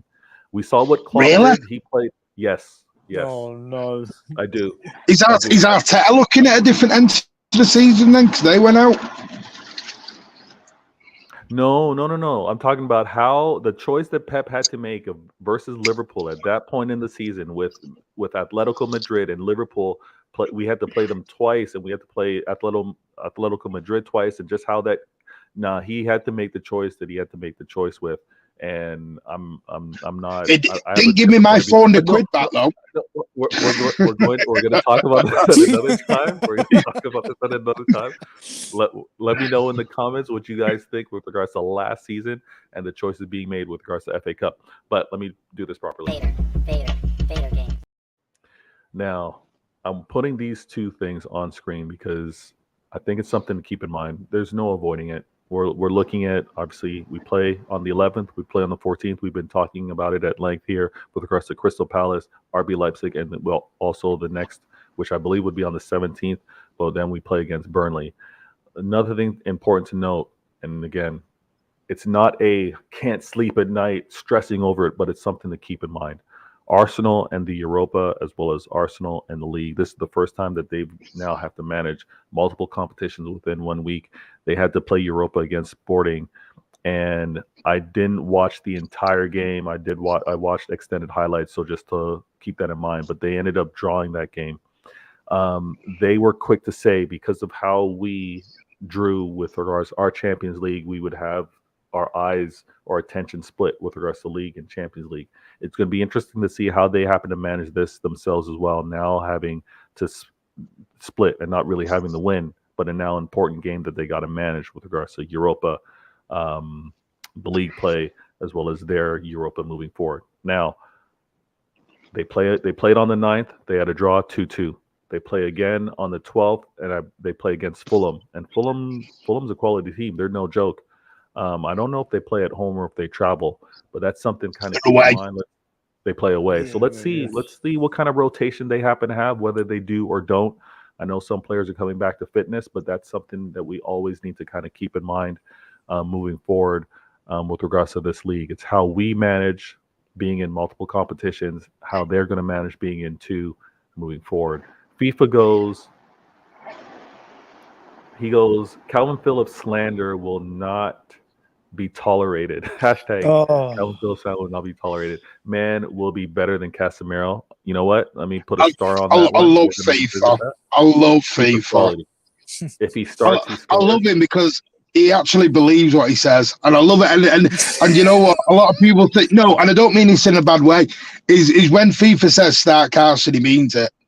And that's why I love him. I love him because he sticks to his guns. He's there for it every time. I mean, Calvin was just a few inches away from scoring a beautiful outside of the box goal. Are you his agent? The wrong side. Just hit the wrong side of the bar. No, I'm just pointing that out. I'm just pointing that out. No. I'm just pointing that out. Now, Andrew. I know, I'm starting to think he's agent. Yeah, Martin, I have a feeling as well. No, we're pressed for time, guys. We're pressed for time. Andrew goes, all three teams have motives to come for City, so we need to kill them. You're absolutely right, Andrew. Great point. We know everyone circles the calendar when they see it's a match against City. We get their best effort. We get their best. They know that they're going to be under the bright lights. They can put on a great show. They're going to want to not only turn some heads or get noticed, but hey, if you put on a show against Pep and his squad, that's something to maybe brag and go back home and tell the little ones about, right? So we know we're going to get the best effort from these three. Newcastle did it. You're absolutely right. Absolutely right. Arsenal will be bottle jobs. FIFA, put that in the air. Say it as much as you want from your mouth to God's ears. Michael goes, I always give a new player a year or 18 months, so we need to give Phillips a chance. His injuries have held him back this season, and he has to learn Pep's system like Jack Grealish has. Yeah, directly. That's right to you, Martin. Don't respond. FIFA goes, we nearly scored versus he nearly scored versus Bristol. You're absolutely right. Perone will start. He's going to start soon, not just yet. And Andrew goes, Vader, when the seasons end, we're going to see what Arsenal are made of. Hey, close to that season, when we get there, we're going to see what they're made of. But we see the schedule. Let's keep very good attention to, obviously, what we have to do, which we always do, and see what Arsenal and how they have to manage these multiple competitions. Chris in the building, first comment, he goes, how many midfielders do we need, even if we manage to keep Gundo and Bernardo? Oh, Chris, I wish I could answer that. That is a topic that's going to either That's a take whole place new on my show. show moving forward or on either the Mancunian Yeah, Way, it's a whole new Pitchfork, the show, True City Fan. 100%. That's a great question, though. I'm going to star that and we'll get into it. But yeah, We tried to that's do that fun. last week and it was difficult. It's tough. It's tough. And he said, how many do we need even if they don't exit? If they do exit, that's another thing to all in itself. But I want to put up this last topic before we jet out of here. Vader game. So I'm going to speak very briefly on this. Very briefly. And the reason why I'm going to speak briefly is because Kyle Walker should have kept whatever he had in his briefs. It's not something that I think many fans need to feel bad about with regards to liking the team or liking a player or anything of that nature. We love our players, we love our teams for what they do on the pitch, essentially. We also gravitate to them and respect them and love them and want to wear their jerseys because of the values that they continue to show. We are never expected to know every aspect of any player's lives, nor are we expected to know every aspect of any teacher or professional or anything that we happen to be patrons of. But I want to point out first and foremost, morally, we know where Kyle happens to be wrong, and whether it's different arrangements that he has within his household, that's for him. But with regards to law abiding and things of that nature, he did break the rules. It's public indecency. So I'm not condoning it. I'm not looking the other way. I'm not saying, I need City to come out with a statement dismissing him or demolishing him or having him sit down. That's for them to decide. I just want to point out, as a City fan and with regards to the players that rep the club, we obviously expect them to rep the club as best as they can and to be proper citizens, right? However things net out with the punishment that he receives through the law or through the club, I think it's for us to just accept. If he happens to be, and again, I'm not condoning it, I'm not defending it, but if he happens to be a person that is struggling with regards to whether it's mental, whether it's substance, I think it's for us to maybe show. How am I going to put this? It's maybe for us to show a little. Basically support him a bit. Even though obviously what he did was bad, but at the same time we have to support him as well. Yeah, great. Like, well said. I know what he did was bad. I know what he did was bad. Sorry to cut you off. I know what he did was bad. You know, we like Veta, you said it well. You know, spot on. I think we just have to let the club decide what they're gonna do next, and obviously the police as well, whatever, if they're getting involved or whatever. But I think it's hard to defend because of what he did, but we just have to be there for him in a way, if that makes sense. Oh, Michael, thank you so much. He spreads the word. He goes, please tell your fellow Manchester City friends about Vader channel, Vader Games. Thanks. Let's help Vader get to his subscribers. Does brilliant content. Thanks, Blues, on the chat. Michael, thank you so very much. And thanks for being part of the show today. Really, really kind words. Big Morgan goes, wonder will Walker travel to Palace? He won't play. Martin, do you know anything about that? Is Walker? Do you think is Walker traveling definitely to Crystal Palace, or is he? No idea. The club are dealing. The club publicly will say that it's not there. You know, he's not broke any rules. Blah blah blah blah. It will be dealt with internally. It'll just all be quiet and down, as it always is. Yeah. Like we said on Thursday. He was wrong in what he did. I don't play into this. You know, he's a lad and he's not a lad. He's 31, 32 years old. Let's get that straight right now. He's not a lad. He's not 18, 19. Um, the cheating part, that's up to him and his wife to deal with, and his kids, sadly. It's the kids I feel sorry for in the middle of that. But that's a moral thing. Yeah. But and let the police deal with what the police need to do. If he gets charged or whether he doesn't, that's up to him. But we'll probably see. There's been rumours of they're going to pull the contract talks away now. Mm-hmm. We don't know. Maybe that was always on the cards anyway. Maybe a contract was never going to come. We don't know. But, you know, I always look at what his wife said on Instagram. And his wife, What did she say? She basically talked about, you know, I'm trying to think the exact quote, but she said something along the lines of, you don't hurt the one person who's been there for you the most. Yeah. Which basically tells me he's obviously got some issues going on, or some let's call them demons. You know, he's got some demons obviously in his life that everyone has, and that's for the club and for the fans to support. You know, no fan is ever going to condone what he did. What he did was reckless, it was stupid, it was immature, and it was law breaking. But and doesn't make me woke, as I've been called. Someone called me woke the other day because, no, sorry. If I do that in a bar, I lose my job the next day. Simple fact. Especially the job I'm in. But it's not the time to be judging now. It's not the time. It's let the club deal with it internally. Let Kyle Walker sort what he needs to sort out. Does it make him a bad human being? No.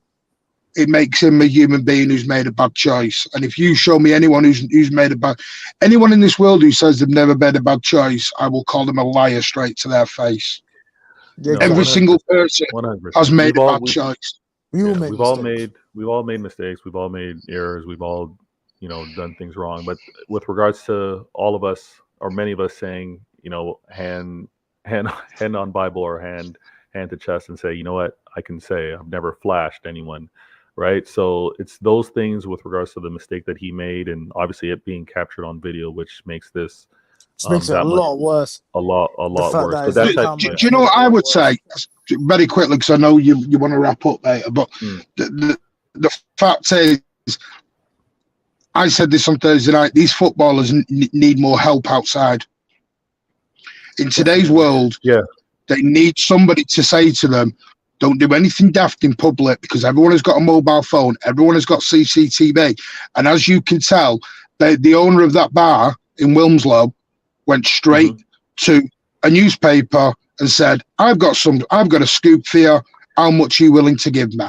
So these footballers need to be a little bit more switched on. Yes, he's a role model and he's let down his peers. It's not for me to judge.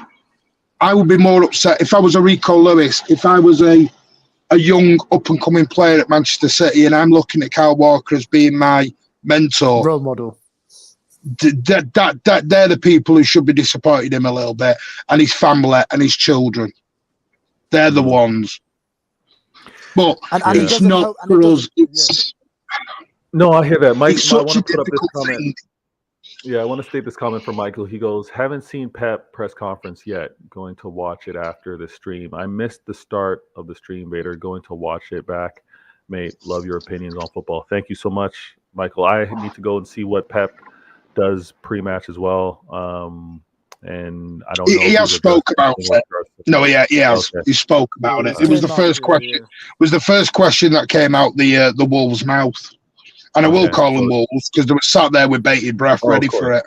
Yeah, they're ready for it. I'm gonna go watch it myself, and I think it's gonna be interesting. One thing I want to point out, and it's funny because I actually have a very close family member who does security, and he does it in North America, and he speaks to the point where it's the landscape has changed, and unfortunately, many players don't realize that sometimes they need to be not only protected from themselves, poor decisions, but they also need to be protected from some predatory actions where people just want to catch you. I'm not saying that this is the case with regards to Kyle Walker, but if he were to have invested in someone that would be kind of like his security or his um, his out of home manager in a sense.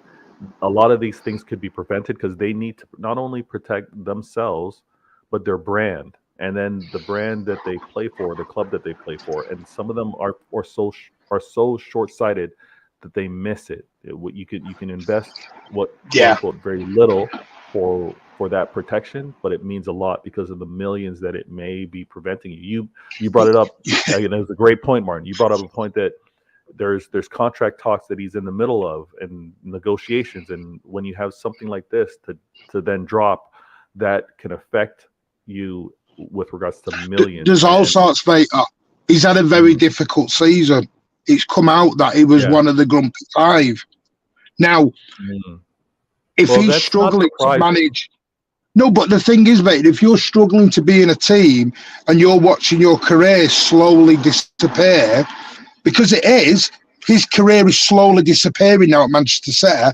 Don't mean that in any bad way. It's coming to an end. He's probably thinking, oh, I'm not playing. I've got a 17-year-old in front of me here, and he's playing in front of me. So you don't know how he's reacted to that. We've seen João Cancelo, do the exact opposite of not go out and get drunk, but he's gone out and decided he wants to have a fight with his boss. Yeah. Throws all the toys out the pram. Players all react differently. Some players need an arm round the shoulder. Some players need a rollicking. Some players just need to be left alone, to be dealt with, let them do it in their own time. They're all individuals. Yeah. No, and I think we forget that stands. There's players, again, there's players that need to hear it from the manager. They need to give them a kick up the butt. There's some players that need to hear it from a peer, a teammate, a team captain. And then there's some players, to your point, that need to just be encouraged and be told, you know what, you're great. Phil Foden, Baker. Look and do this. Foden, while he was injured, he was struggling mentally. He got taken out the firing line for a few months. He's come back stronger. João Cancelo threw his toys out the pram, gone to Bayern Munich, and he's thrown his toys out the pram again. Yeah. So maybe it's Cancelo, but Cancelo then needs that agent or that person with him to go, right, you can't deal with your emotions very well. You need some help. Well, whatever. I just think sometimes we're looking at these footballers as superstars, and we forget they are human beings. They go through all the same struggles you, me, and Bob down the road go through. We just don't see that. Yeah. So beat goes, cue the John Legend music, Ordinary People song. I hear that. Big Morgan goes, and I've heard something similar to this, but he goes, my mother once used to say to me when I was young, keep your mouse in the house. And I did. I hear that point. I remember that. Well, shit, it's bloody cold. I'm not being funny, mate. It's not the time of year to be doing that. I'm not being funny. I mean, come on. No, you've got a good point. It's not right. It's not the right time. It isn't. And by the way, I'm not making any excuses. Go back and watch my show on Thursday. I grilled the guy. And Vader will tell you that. I grilled him. Yeah. I'm not disputing he broke the law. He should be dealt with by the police. Yeah. Let the police deal with it, not fans. Of course not. I think it's also important to note that his mistake is an example to youngsters and to younger players. Like, there's also, here's what to do and here's what not to do. Kyle Walker in this instance is a do not do this. Here's what not He's to an do idiot. as a professional. He was an idiot. 100%. And I don't want to harper too much on it because we recognize that it was wrong. It's not like wrong place, wrong time. These are wrong actions, right? So we recognize that. He also does not get a bly. He does not get a pass. He does not get an excuse for he was intoxicated. He was drunk. No, that doesn't fly. There's also there's also knowing what your level is, knowing what your tolerance is, and you have to manage yourself accordingly. Again, a very, very good family member said that players are being very short-sighted. They don't recognize that they can properly invest in the way they invest in managing their body. You hear about LeBron James spending $1 million on his body a year to be able to have the longevity that he has. Trust me, he also does the same thing with having certain personnel around him to keep himself safe from people that want to maybe, and not in this instance, but in other instances where they want to catch you saying something wrong or a poor reaction.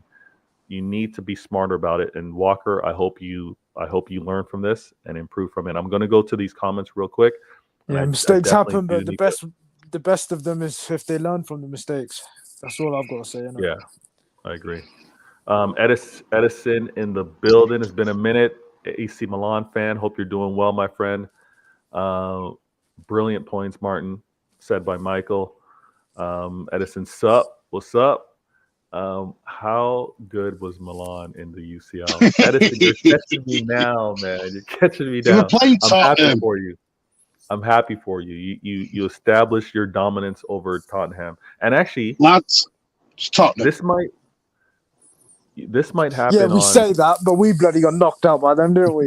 Yeah, they're gonna we they're gonna we gotta throw that at chill. us, Martin. Unfortunately, Yeah, I was about but... to say, Martin, got to chill a little bit. But It's something we say in England. It's something we always go. We always go. I know. They've done a Spurs that. Exactly.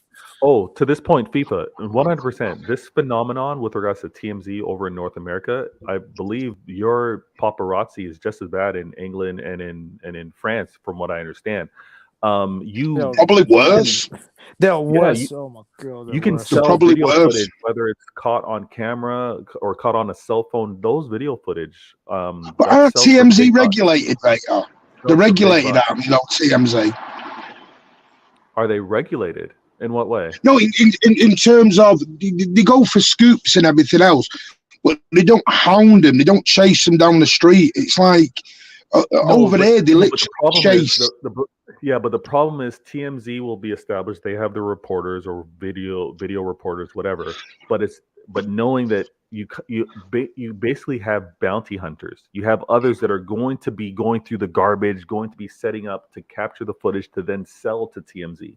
So, it's kind of like by proximity now. Others will do it and be hounding and being all over the place to then sell it to TMZ. You see what I'm saying? I don't think. I think over here though, Vader, they do it more underhanded. I think over here is more underhanded and with a bit more vicious and venom. It's like they will chase you. They will. The paparazzi here will stand outside your kid's school and chase and get it. They will hound you like dogs over there. The media paparazzi over there are vile vultures. They're vile vultures. No personal space. They literally close you off. It's almost like it feels like a Liverpool press. They won't leave you alone. And one more point, the worst part of this all with this Carl Walker thing as well, it doesn't help when the Premier League are trying to investigate us as well, because they're gonna pick out every single little thing. Like even in the future with players going out, Haaland going to the Manchester Mall, for example, there's gonna be people watching our players. Phil Foden going out with his kids. It's not good. It doesn't help. People chase them as well. Yeah, they chase them. Martin. It's not right. They chase them. It's like I said, it's their own family member. I'm gonna have to shoot in a minute, but like I said, mate, I told you the story. I was in a service station coming back from Wembley, and Phil Foden's mother and girlfriend got verbally abused by a bunch of Liverpool fans in the service station in front of his children. Wow. That's sad. Yeah, disgraceful. That's how bad it is. Anyway, I'm going to shoot, mate. Thank you. Martin, thanks for... Peace out, Martin. Guys, take care of yourself.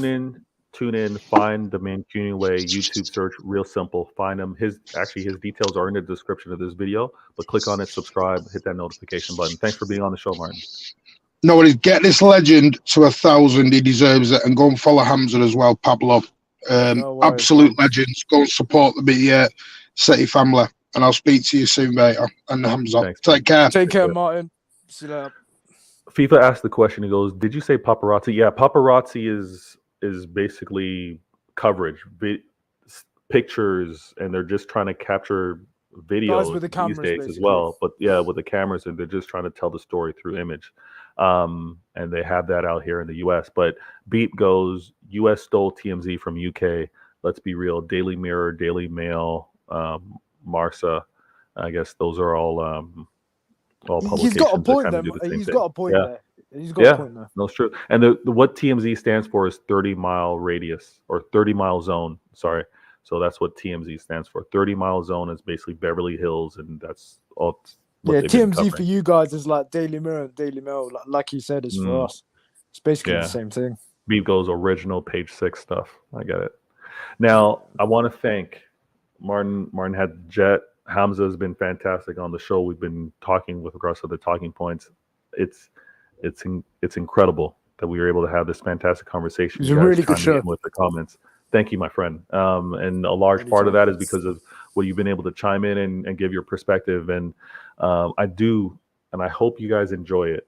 I hope you guys enjoyed within the comments. I do my best to try to have the short shows, right? Maybe an hour 15.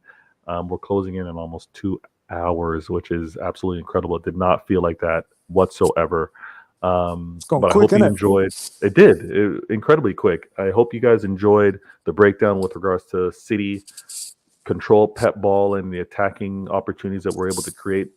Trust me, City fans, we need to expect more of slow-paced, low blocks, defensively sound opponents. And if Pep is finding the system, it may not be as flashy, it may not be as quick, but if he's able to find the systems and find those pockets of space on the pitch that make us very threatening, very dangerous, that's going to be key. I'm going to continue to do some breakdowns moving forward.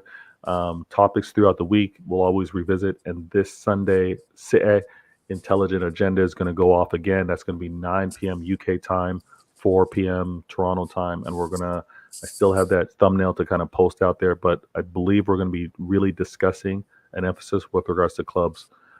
There's a lot of talk with regards to Liverpool, not new ownership, not investments. Same thing with regards to United. I also want to stress, as much as Tottenham get labeled as non-trophy winning club, I think you also need to step back and look at a club that's not win trophies for 15 plus years, to still continue to grow with their fandom, grow with their revenue. Something needs to be pointed out and looked at there. So let's be smart. Let's not go with silly, poor, terrible agendas. Go ahead. Yeah, I was going to say with the United thing, Fabrizio tweeted out literally a couple minutes ago when Martin was talking about the Walker situation. I didn't want to interrupt, but he said that the Sheikh, the guy called Sheikh Hamad, whatever his name is, he's still determined to get Manchester United. Fabrizio's tweeted out, and he said the offer he is going to do next. I think the offers next that he is going to do is going to be, unnegotiable. They're going to accept it. So that was on Fabrizio's tweet. So if you guys check that out, it's there. Okay, excellent. Big Morgan in the building. He goes, great stuff, Bader. You did it. Didn't get phoned or interrupted once. Magic. Hey, luckily enough, it didn't happen today. Thank you, Big Morgan. And Michael in the building goes, brilliant stuff, Bader. Going to watch it back. Brilliant points from everyone. All the best to you and yours. From Dublin Blue, all the best, Vader, in the building. Your channel. Thank you. And you guys, first things first, my peeps always come first. And you guys came through this show. You come through every time. I'm always so heartfelt when I see the number of likes and views with regards to what I'm doing. So thank you very much. Continue to support the channel. Look at the description. You'll see Hamza. Follow him on Twitter. Get his numbers up. He's either involved, hosting, co-hosting, or just a speaker within these Twitter spaces, and he holds it down for City.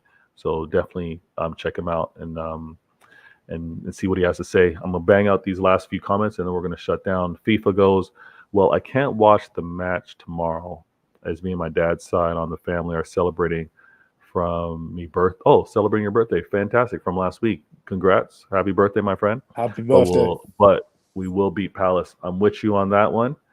Andrew goes, time flies when you're having fun. That is so true. We need a DOJ episode. DOJ?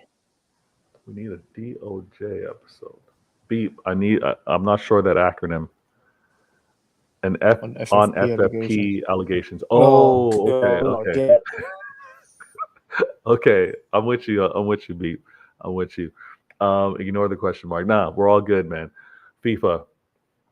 With regards to the bartender I believe most people these days, they don't necessarily go directly to the authorities. I mean, many will they'll look to make some money, right? So most maybe you quote unquote threaten, not you don't blackmail, but you suggest, hey, what what would you what would you pay for this to go away, Basically a quote. right? Basically a Maybe that's quote. maybe Yeah. that's what they tried to do with regards to Walker, and Walker wasn't playing that game, and maybe that's why it went public. But we'll have to wait and see. Edison always at the end of my show, man. Signed. Oh, really? Yeah, Edison, we're gonna have to talk. Yeah, I didn't know that. Left. Look who's yeah, winning. No, Donnarumma, he plays for PSG. yeah, but I didn't know it was like a big thing. I thought you guys were happy for him to go. Like you're willing to let him go. But Edison will. I think AC Milan I think they looked at him as a as the future because he's still young. I think I don't know how old he is. I think he's about 20, Mm, 21 or 19 yeah, even. He's a young goalkeeper. he's He's a got a young lot keeper, of but I yeah. didn't think I thought they were kind of like, okay, you want to go, you want to go. It's all good. That's what I But thought as I well.